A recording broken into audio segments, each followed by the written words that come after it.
Every day, millions of people wake up to a dull life, characterized by shallow relationships, mundane jobs, low incomes, muffin tops, uncontrollable insecurity, and endless worry about when it's all going to stop.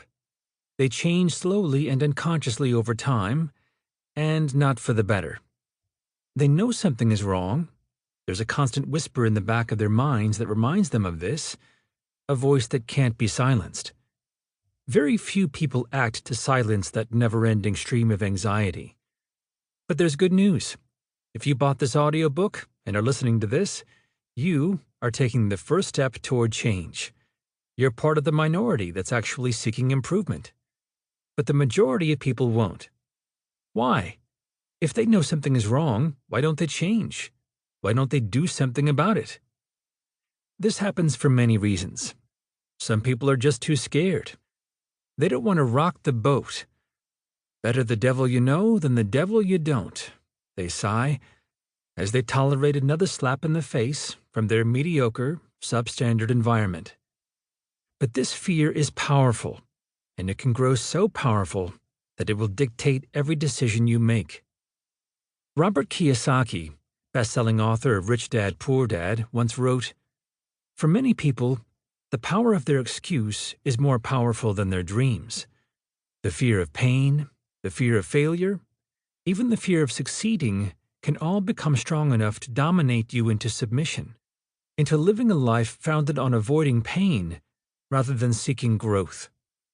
Your ability to tolerate pain directly determines how successful you'll be. If you let it, fear of pain will freeze you as the current mediocre version of yourself permanently. Thus, people remain in perpetual mediocrity.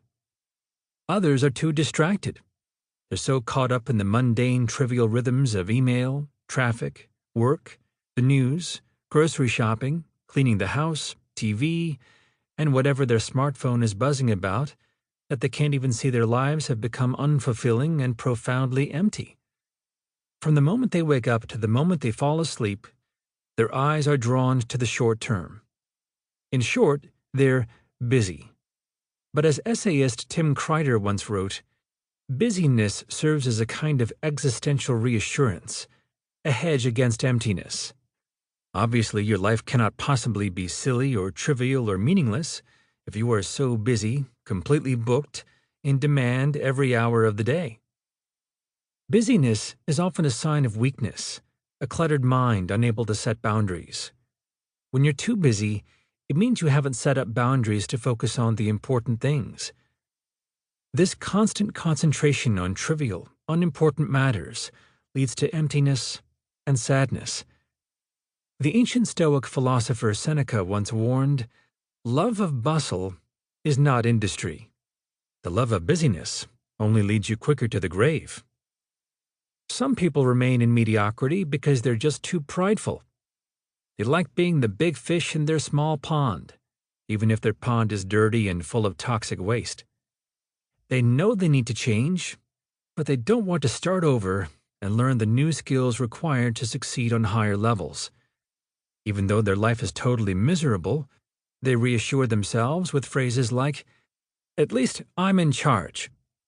They're fine with mediocrity as long as they're the ones calling the shots. But this is like a little toddler wearing a soiled diaper thinking, "I know it smells awful, but it's soft, and it's mine."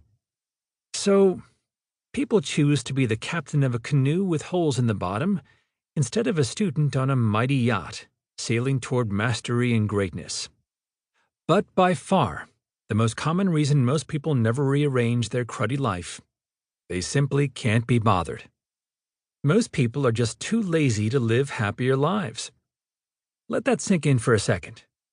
The main reason most people end up unsuccessful is because they couldn't be bothered to do the work. They are unwilling to do the work. They know what they want. They might even know how to get there. They want to have 100% financial freedom, be their own boss, own a company, travel the world, lose weight, open a business, write a book, and 100 other dreams. But dreams take work over a long time, and the process can be tedious.